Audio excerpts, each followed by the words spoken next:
Baik, selamat berjumpa kembali dengan isi X Software. Pada kesempatan kali ini kita coba bahas lagi materi berikutnya, yang mana sebelumnya kita sudah bahas materi berkaitan dengan setup data-data master ya, seperti akun perkiraan, kemudian data pelanggan, data supplier, barang, dan juga mungkin aset ya.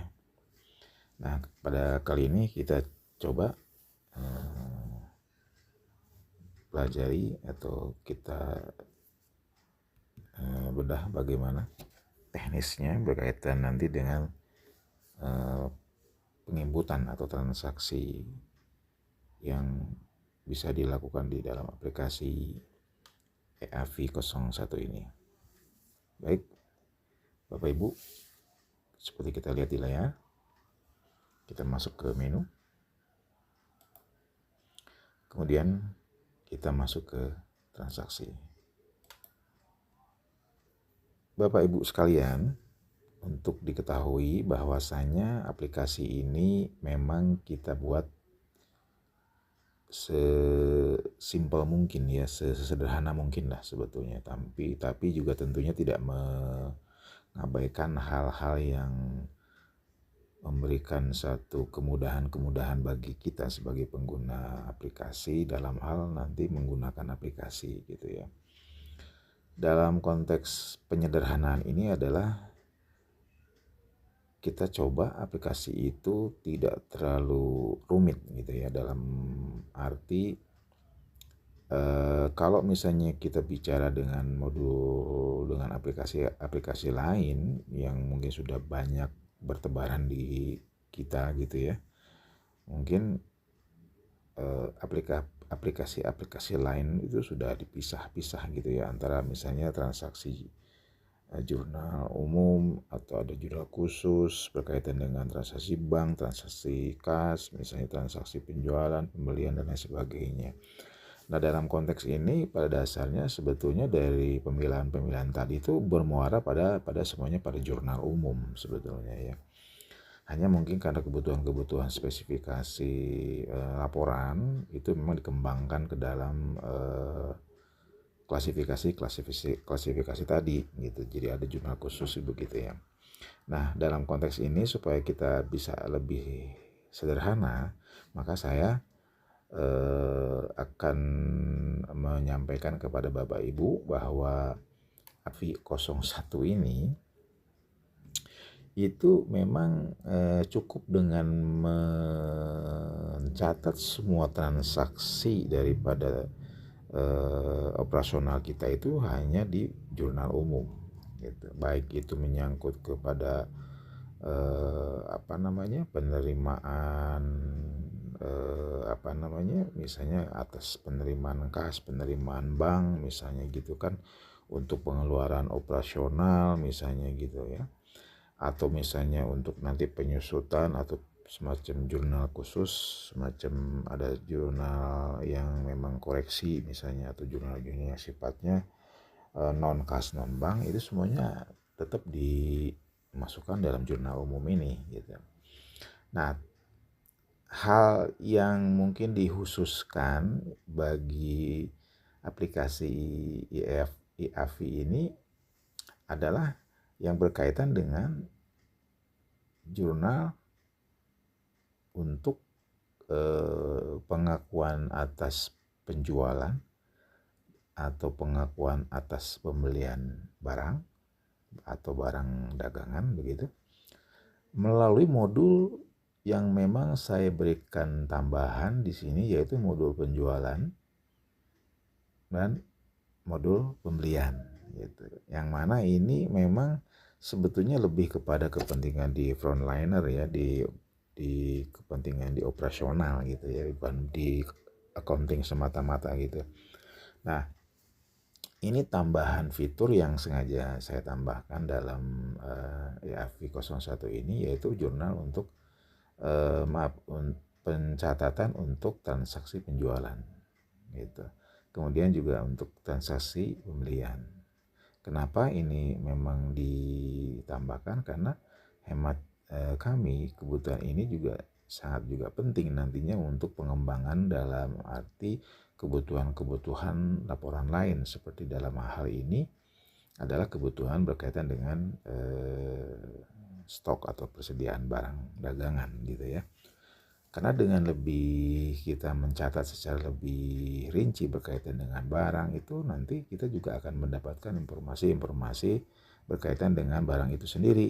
Itu kan, di samping tentunya kalau kita catat sebagai faktur penjualan secara langsung, nanti juga proses itu akan masuk kepada jurnal umum sebagai pencatatan akhir dari transaksi pembuatan faktur penjualan.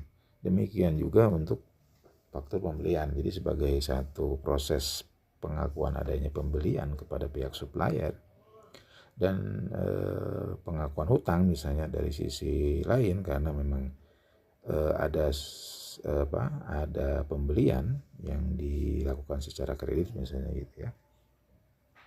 Itu pun secara langsung akan dicatat sebagai transaksi yang masuk ke jurnal umum gitu. Jadi pada dasarnya juga dua fitur tambahan ini akan masuk semuanya secara otomatis kepada jurnal umum gitu. Hanya kita ditambahkan satu fitur tambahan supaya nanti kita juga bisa monitoring piutang kita atau mungkin hutang kita juga, sejauh mana kita punya kewajiban untuk dilunasi, misalnya jangka waktunya sudah jatuh tempo atau belum.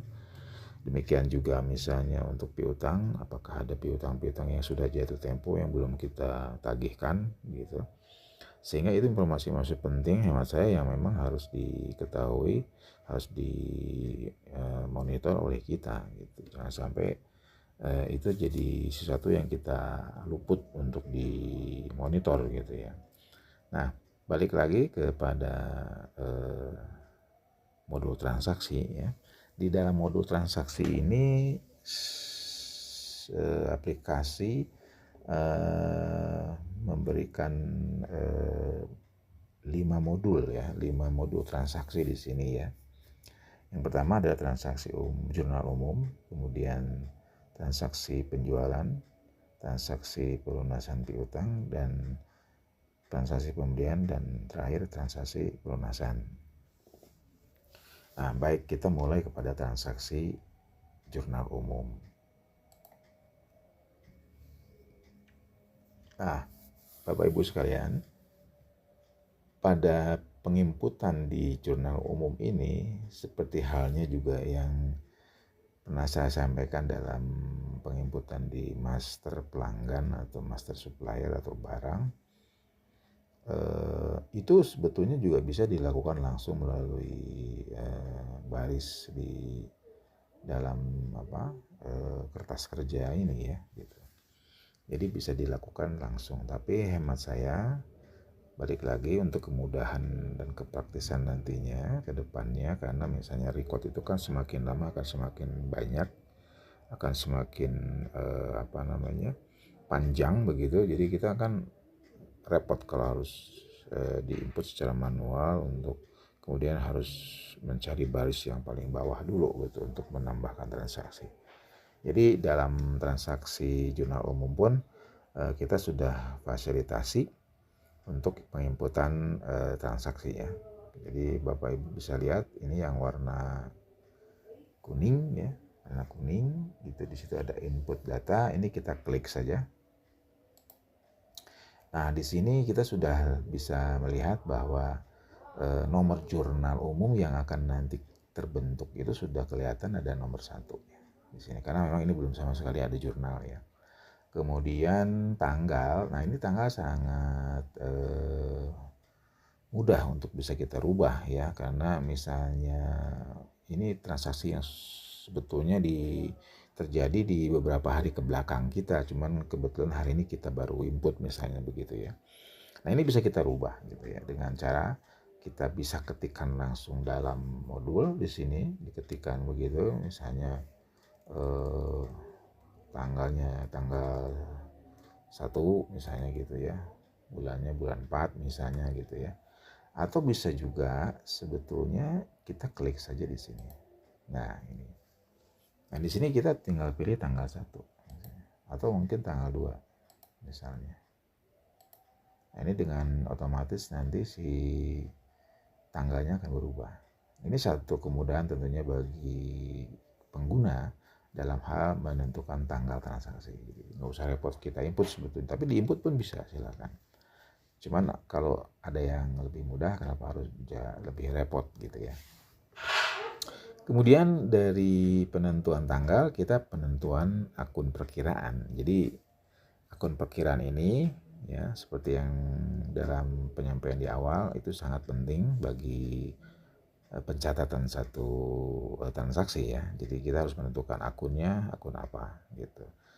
Dalam konteks ini saya memberikan satu contoh kasus, misalnya anggap saja ini satu start awal dari usaha kita yang baru dimulai, baru dirintis. Misalnya katakanlah ada setoran modal dari pemilik usaha yang disetorkan untuk kegiatan bisnis di perusahaan. Jadi kita tentunya dengan asumsi itu, artinya si pemilik memberikan modal, setoran modal kepada perusahaan atau kepada usahanya, berarti kita catat di dalam aplikasi itu sebagai penambahan terhadap kas atau bank yang bertambah tentunya kan, karena masuk setoran dari pemilik, di sisi lain bertambah modal gitu ya. Nah, seperti itu. Jadi kita cari dulu yang untuk posisi debit, karena prinsipnya transaksi jurnal umum itu adalah transaksi debit kredit ya. Katakan disetorkan ke bank, di sini kita kasih keterangan setoran modal pemilik.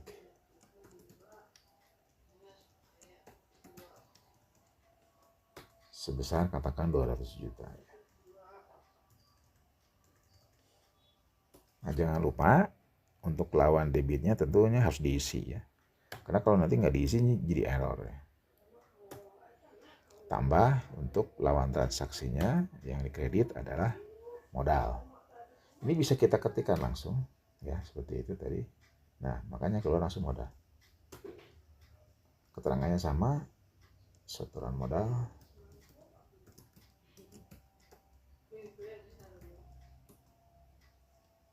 debitnya kosong karena ini lawan transaksi dari kredit tadi. Kemudian kreditnya 200 juta. Tambah. Nah, sehingga kalau kita perhatikan di sini total debit 200.000, kredit 200.000. Berarti ini sudah balance istilahnya ya dalam akuntansi itu. Nah, setelah diinput dan balance sesuai kiri kanan, berarti kita simpan.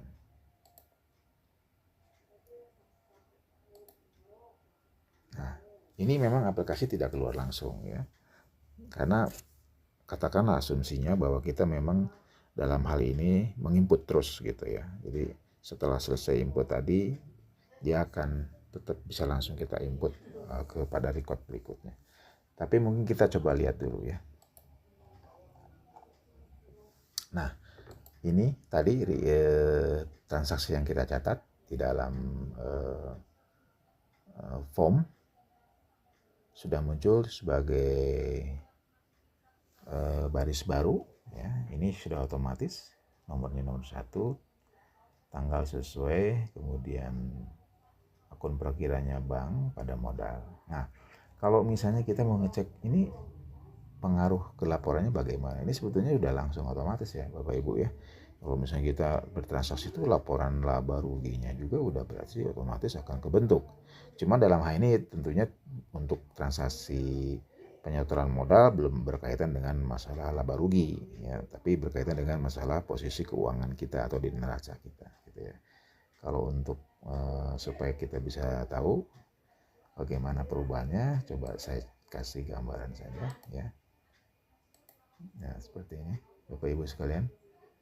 Nah, ini ada neraca yang tadi diasumsikan ada penambahan 200.000. Nah, Bapak Ibu mohon maaf nih sebelumnya, saya tidak memberikan informasi bahwa kenapa kok jadi 441 juta gitu. Nah, ini sebetulnya dalam hal data awal ternyata di aplikasi sudah ada data saldo awal gitu. Nah, ini ada sejumlah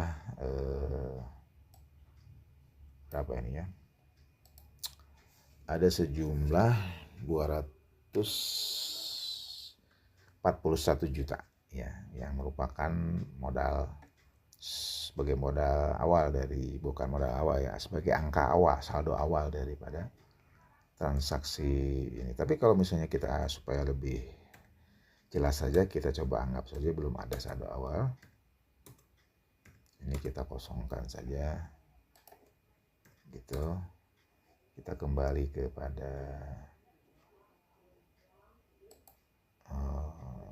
laporan jurnal umum, maaf tadi ke laporan neraca ya.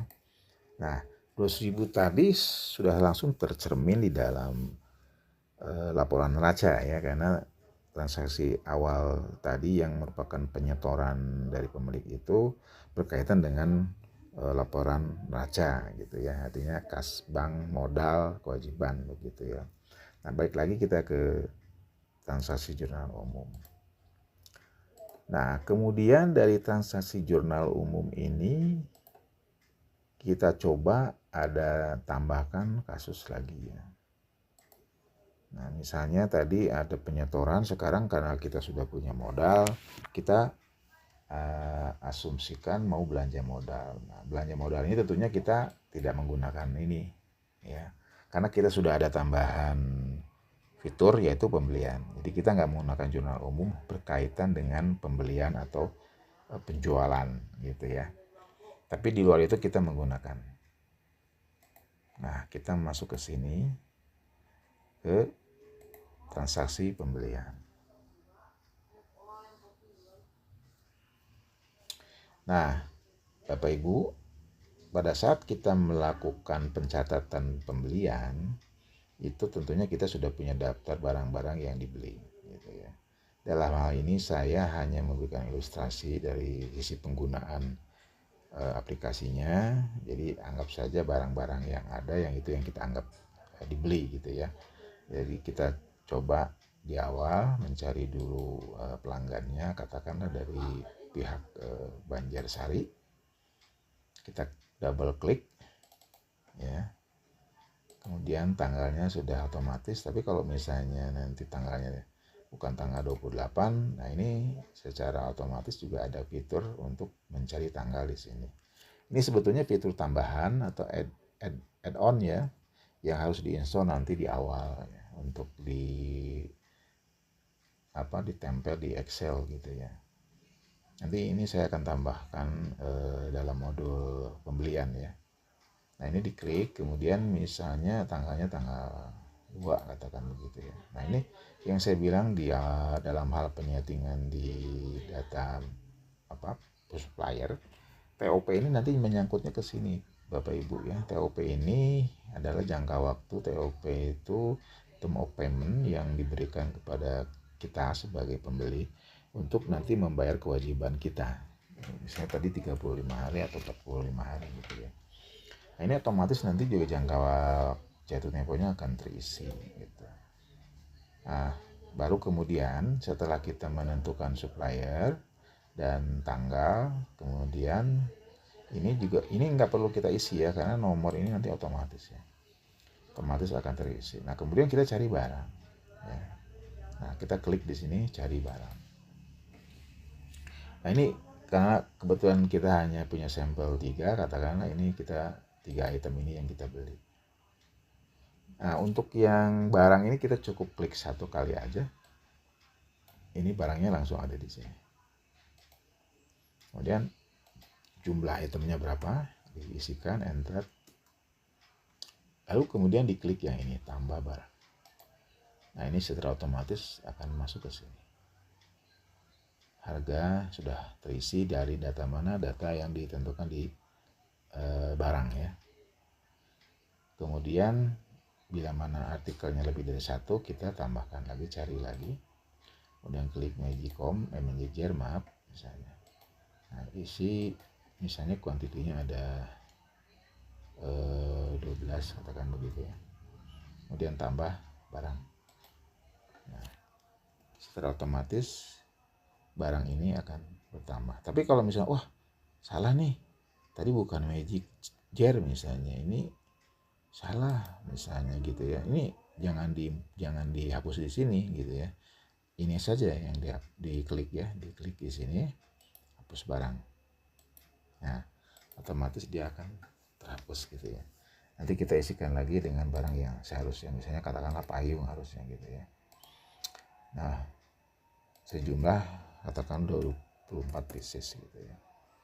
Kemudian tambah barang gitu. Nah, otomatis terisi. Nah, Bapak Ibu, untuk jumlah total dalam hal ini, karena kita anggap berasumsi bahwa si supplier itu memberikan diskon 5% untuk kita. Dan ini diskon dari mana? Dari data master supplier yang kita setting di awal gitu. Kemudian ini ada PPN ya, kita anggap tadi di profil misalnya kita sudah sebagai PKP misalnya, tapi kalau bukan PKP profil kita di non PKP pasti di sini nanti juga akan kosong ya, hitungannya kosong. Dan ini sudah sesuai dengan ketentuan dari sisi perpajakan untuk perhitungan PPN-nya gitu ya. Jadi adanya istilah DPP nilai lain.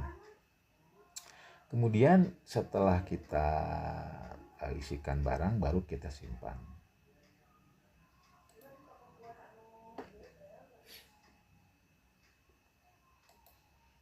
Nah, pada saat disimpan barulah ini kebentuk nomor invoice pembeliannya gitu ya. Jadi kebentuk, kemudian secara otomatis sebetulnya ini juga sudah terjurnal di jurnal umum misalnya. Kalau misalnya penasaran, kita lihat ya di jurnal umumnya. Nah, Bapak Ibu sekalian, ini di jurnal umum sudah kebentuk pembelian dari supplier. Ini kodenya otomatis muncul di sini. Ini nanti untuk buku besar pembantu nih terisi gitu. Ya, kita kembali ke menu transaksi.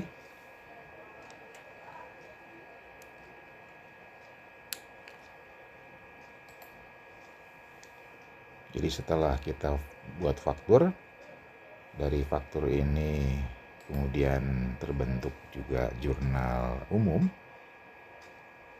atas pembelian daripada barang dagangan kita ya, yang nanti akan kita jual. Di sini sebetulnya juga kita ada beberapa fitur-fitur yang bisa kita gunakan nanti di dalam hal penyajian faktur pembelian ya. Pertama tadi memang kita ada fasilitas cari barang, kemudian di sini ada tambah untuk menampilkan barang yang kita akan tampilkan dalam dalam faktur. Kemudian juga ada namanya hapus barang ya. Jadi kalau misalnya ada item-item yang ternyata salah kita pilih, itu bisa dihapus nanti di sini menggunakan tombol hapus barang. Kemudian di sini ada istilah batal gitu ya. Batal ini sebetulnya memang untuk membatalkan faktur pembelian yang sudah kita buat. Nah, ini fungsinya apa? Fungsinya nanti pembatalan faktur ini secara pembukuan pun juga akan dibatalkan dari sisi pencatatan yang tadi dicatat di jurnal umum itu akan juga dibatalkan secara pencatatan, artinya dihapus begitu ya.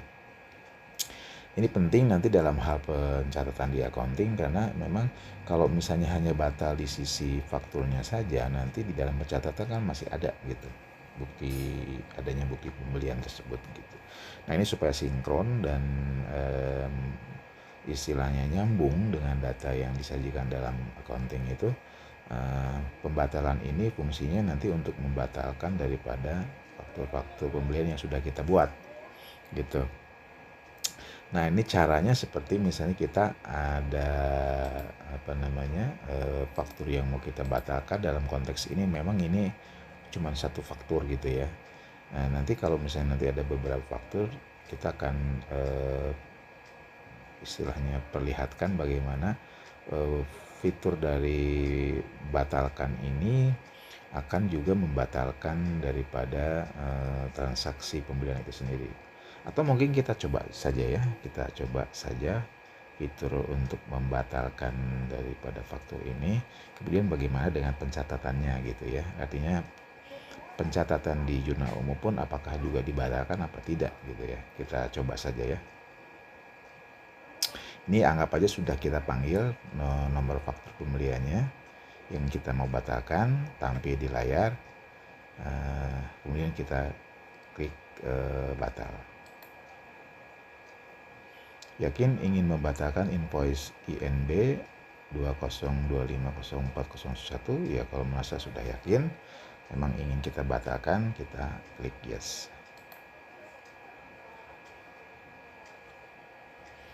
Invoice berhasil dibatalkan dan dihapus di jurnal ya. Nah, ini memang nggak serta-merta hilang ya. Jadi nanti ini harus kita kosongkan saja. Gitu. Ini kita kosongkan, kemudian nanti coba kita lihat dari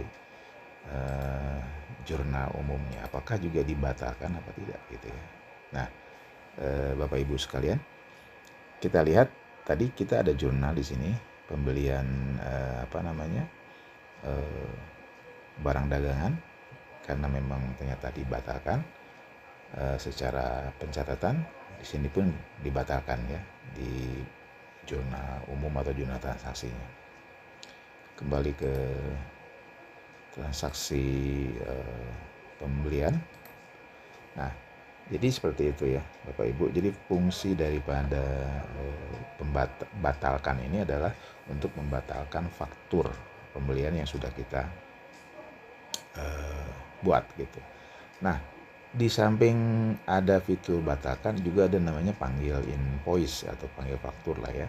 Nah, ini sebetulnya juga bisa kita gunakan untuk faktur-faktur yang sudah kita buat untuk kita panggil lagi gitu. Mungkin misalnya untuk kebutuhan kita mau cetak ulang misalnya gitu ya.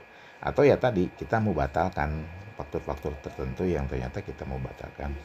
Dari sisi pencatatan pun kita mau batalkan gitu. Nah, ini untuk fasilitas cetak saja ya. Jadi dia langsung akan masuk ke menu untuk pencetakan daripada faktur yang kita mau cetak tersebut gitu ya. Ini tinggal nanti kita pilih, kita cetak print gitu ya, kita sesuaikan kebutuhannya seperti apa gitu. Ya. Mengingat tadi transaksinya sudah dibatalkan, coba kita bikin lagi, hitung-hitung kita mengulang supaya lebih paham gitu ya. Jadi pertama kita klik, cari suppliernya, kemudian ini di double klik ya, sehingga nanti masuk ke sini data suppliernya. Nah, kita pastikan tanggalnya memang sesuai tanggal yang kita maksud. Kalau memang bukan tanggal hari ini, ya tentunya kita sesuaikan saja dengan tanggal yang seharusnya, misalnya tanggal katakanlah tanggal 2 gitu ya harusnya. Nah, kemudian kita cari barang ya, kita cari barang kompor gas misalnya gitu ya. Isikan saja misalnya ada beli 6 unit gitu ya yang kita beli, kemudian kita klik tambah barang. Kemudian kita tambahkan lagi barangnya, magic jar, kemudian anggap saja sama barangnya, kita klik tambah. Dan berikutnya barang yang ketiga, payung, kita anggap saja beli 12 pieces gitu ya, kita tambahkan barangnya. Nah, setelah 3 item ini kita tambahkan, kemudian baru kita simpan. Ini kembali ke nomor 1 karena memang nomor 1 yang tadi awal kita bikin itu karena dibatalkan, jadi kembali lagi awal menjadi faktur awal gitu ya, nomor 1 ya. Jadi, seperti itu ya Bapak Ibu. Kita kembali lagi ke transaksi ya. Jadi tadi misalnya kita sudah melakukan transaksi pembelian. Nah, transaksi pembelian ini tentunya juga sebetulnya secara proses itu kebentuk 2 proses sebetulnya ya. Di samping tadi ada jurnal umum yang mencatat pembelian gitu ya, artinya pembelian pada hutang, juga sebetulnya juga mencatat faktur hutang ya. Bisa kita lihat di sini ada namanya daftar hutang usaha. Nah, ini hutang yang tadi yang sudah kita buat. Nah, kenapa ini juga satu? Karena tadi yang pertama kita bikin ini sebetulnya awalnya pasti ada di sini. Cuma karena dibatalkan, ini juga otomatis akan ikut serta hilang gitu ya. Isinya terhapus gitu di dalam daftar faktur pembelian. Nah, di sini sebetulnya ada namanya kolom-kolom jatuh tempo, umur, dan juga belum jatuh tempo. Ini kebutuhannya nanti untuk aging ya, untuk aging seperti itu ya. Oke, kembali lagi ya, ke transaksi tadi. Jadi yang di transaksi pembelian, kemudian ini untuk pelunasan ya. Nah, untuk berikutnya misalnya kita tadi asumsinya baru kita ada pembelian dari setoran modal awal, pembeli, kemudian kita asumsikan ada misalnya sudah mulai terjadi proses penjualan barang gitu ya. Berarti kita masuk kepada menu transaksi penjualan. Ini sama persis sebetulnya dalam hal proses tadi dengan yang di faktur pembelian. Pertama tentunya kita tentukan dulu pelanggan yang mau kita panggil siapa ya, yang memang sudah ada transaksinya begitu. Kemudian nanti kita pilih, katakanlah ini pelanggannya adalah Subur Makmur Sentosa. Kita double klik ya, kemudian kita close. Nah, ini sudah muncul pelanggannya. Kemudian tanggalnya pastikan memang tanggal yang dimaksud, misalnya tanggal 2, tanggal 8 April. Kemudian cari barang ya, cari barang-barang yang terjual tersebut apa aja ya, kita isikan, kemudian ditambahkan begitu. Kemudian berikutnya misalnya ada 2 artikel barang yang dibeli, ini berikutnya magic jar misalnya gitu ya, ada 2 misalnya gitu ya, lalu tambahkan. Nah, ini 2 artikel ini kemudian kita simpan.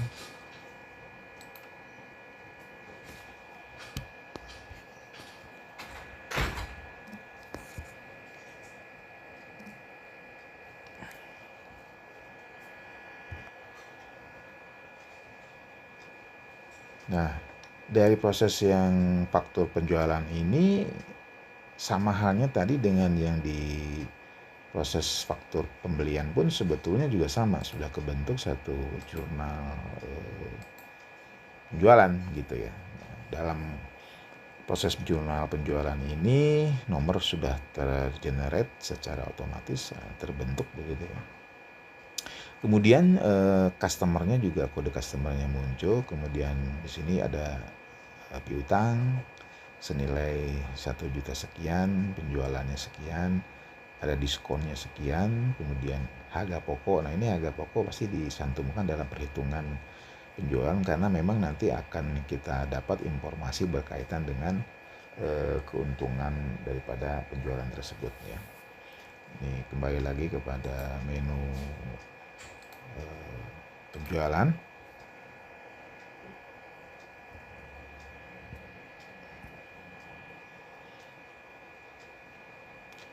Nah, Bapak dan Ibu, untuk di penjualan faktur penjualan ini juga sama. Jadi sudah terbentuk satu data daripada daftar piutang. Ya, di sini sudah terbentuk. Kemudian ini ada satu tombol, tadi kebetulan mungkin di pembelian belum saya tambahkan tombol ya untuk update daripada umur ya. Nah, ini sebetulnya nanti untuk supaya kita bisa update data piutang, umur piutang itu Bapak Ibu sebelum melihat data piutang ini harus diupdate dulu ya, karena kan istilahnya dia menghitung daripada umur itu berdasarkan tanggal yang kita lihat pada saat itu. Katakan sudah berjalan 2-3 hari ke depan, yaitu nanti harus diupdate pada saat itu gitu ya. Jadi kita klik update-nya, nanti di sini akan umurnya akan mengikuti gitu ya, mengikuti daripada tanggal hari itu seperti itu. Baik, kemudian dari transaksi saya kira sudah ini ya sudah dijelaskan dari mulai tadi jurnal umum, kemudian ada transaksi yang kita awali dulu dari pembelian, kemudian ada penjualan. Dari konsekuensi transaksi ini kita juga sudah kebentuk laporan daftar piutang sama daftar hutang ya, seperti itu. Artinya ada hal yang saya lupa untuk disampaikan terkait dengan transaksi. Jadi tadi sudah sampaikan berkaitan dengan transaksi ini. Ada 5 aktivitas transaksi yang dilakukan di dalam modul EAFI 01 ini. Yaitu pertama tadi menyangkut dengan jurnal umum. Ya, jadi jurnal umum ini semua hal yang menyangkut dengan kegiatan operasional dicatat di sini ya. Terkecuali tadi 2 hal tadi yang menyangkut dengan penjualan dan pembelian. Kemudian juga yang menyangkut dengan transaksi pelunasan piutang dan transaksi pelunasan hutang. Ini dilakukan nanti oleh aplikasi secara langsung berkaitan dengan proses-proses yang dilakukan dari 5 hal di dalam proses transaksi ini ya. Nah, tadi jurnal umum adalah jurnal yang memang bukan khusus, artinya semua hal yang menyangkut dengan aktivitas transaksi itu dicatat di sini ya. Kemudian tadi setelah saya coba kasih gambaran mengenai bagaimana transaksi itu dilakukan, transaksi penjualan maksud saya, kemudian pembelian. Nah, sekarang kita coba masuk bagaimana transaksi pelunasan piutang itu dilakukan. Oke, Bapak Ibu, kita coba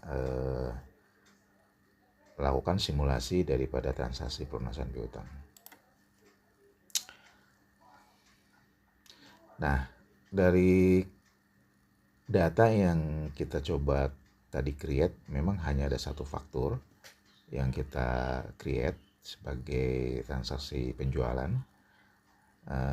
Kita coba asumsikan bahwa faktur tersebut kita lunasi ya. Jadi pertama kita masuk ke daftar pelunasan piutang yang tadi diklik di modul menu, kemudian nanti kita klik ini input transaksi pelunasan.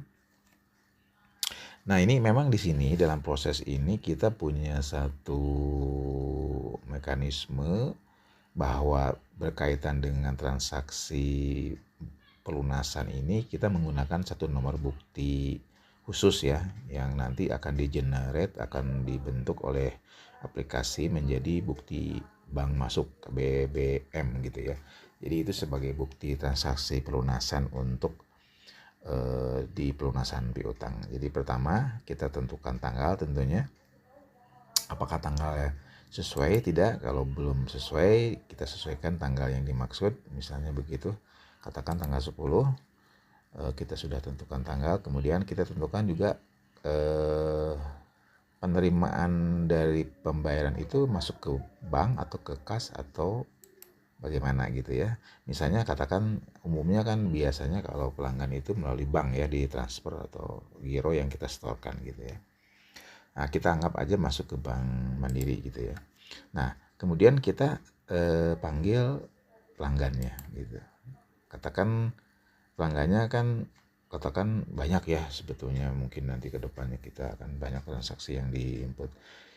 Cuma dalam kasus ini kita hanya ada 1, jadi yang muncul 1 pelanggan gitu ya. Nah, kemudian akan ada muncul piutang yang masih outstanding ya, artinya masih belum lunas gitu ya. Jadi kalau misalnya di pelanggan itu ada beberapa faktur, secara data nanti ini juga akan muncul beberapa faktur gitu ya.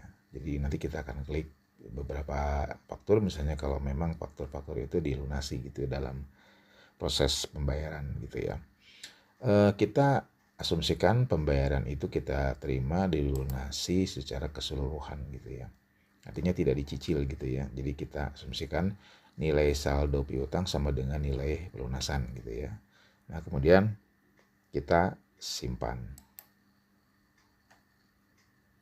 Nah, ini mulai terbentuk jurnal bukti bank untuk pelunasan ini adalah BBM. Jadi bukti bank masuk nomor 1 ya, dari 2025 bulan 4 nomor 1. Sementara untuk jurnal umumnya itu nomor 1 juga gitu ya. Coba kita lihat. Nah, ini sudah diproses ya. Jadi ini terbentuk satu daftar pelunasan piutang berdasarkan nomor bukti bank masuk nomor 1 tanggal 10 bulan 4. Kemudian ini nomor bukti faktur yang dilunasin, ini kode customer, ini ininya apa namanya, nama customernya ini kayaknya kurang panjang, nanti kita coba lebarkan. Kemudian jumlah yang dibayar, selisihnya tidak ada, jadi pelunasan piutang keterangannya gitu. Kemudian kita coba lihat bagaimana proses yang dilakukan di jurnal umum. Nah, di jurnal umum ini kelihatan ya, jadi apa namanya, ada jurnal pelunasan di sini sudah terjadi Bank Mandiri pada piutang senilai pelunasan tadi gitu. Kemudian kita kembali lagi ke menu. Nah, jadi jurnal pelunasan tadi seperti itu ya Bapak Ibu sekalian, simple, mudah. Nah, kemudian bagaimana dengan pelunasan hutang yang sudah kita tadi simulasikan ada satu faktur. Nah, ini kemudian sama halnya dengan pelunasan piutang, kita masuk ke input pelunasan, kemudian kita tentukan tanggal penginputan, misalnya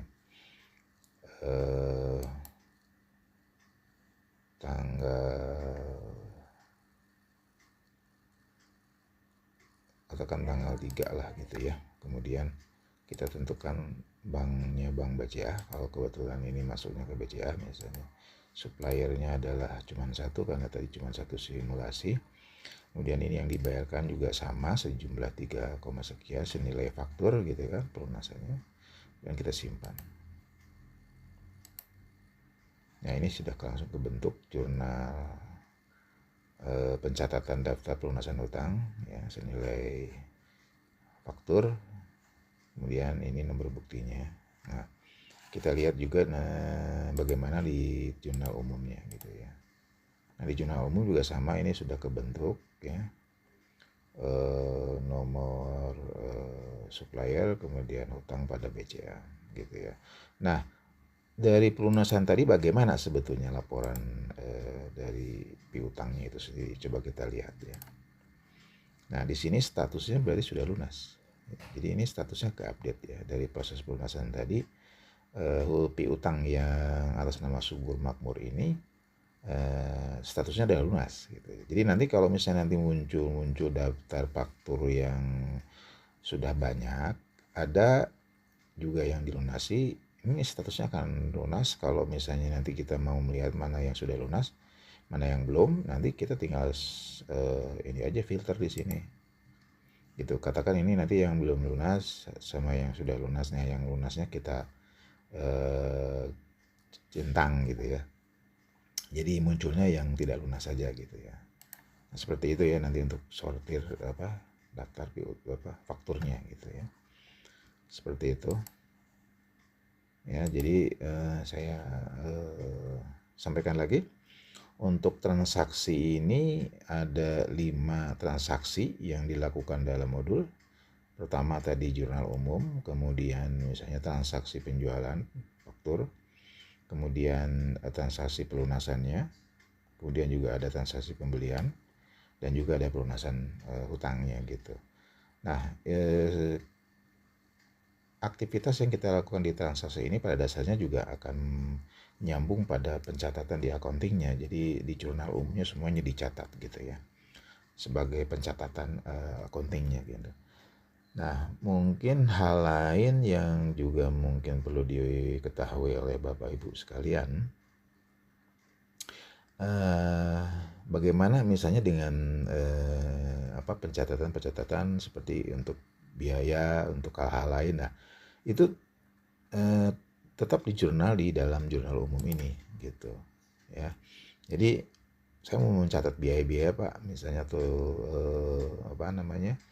pengeluaran-pengeluaran operasional gitu ya. Nah itu dicatatnya di jurnal umum saja gitu ya. Jadi kita masuk lagi ke modul, misalnya tadi modul untuk input eh, data gitu.